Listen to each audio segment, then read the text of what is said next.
34-ші есеп. А мен Б тақ сандар. Жауаптардың қайсысы жұп сан болады? Әрбір жауапты талдап шығайық.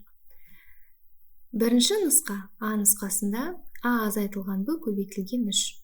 А мен Б тақ сандар болса, тақ сандардың айырымы бізге жұп санды береді. Ал жұп санды қаншаға көбейтсек те ол бізде жұп сан болады. Демек А бізде ол дұрыс жауап. Бірақ басқаларында тексеріп көрейік. Б нұсқасы 3А азайтылған 2Б. А ол тақ сан, тақ санды тақ санға көбейтсек, ол тақ сан болады. 2Б, Б тақ сан, тақ санды 2-ге көбейтсек, жұп сан болады. Бірақ тақ саннан жұп санды азайтсақ, бұл тақ сан болады.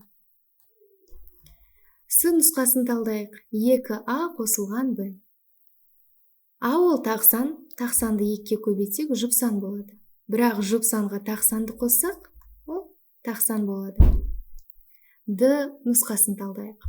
А азайтылған 2Б. А ол тақ сан. 2Б ол жұп сан болады. Тақ саннан жұп санды азайтсақ, ол тақ сан болады.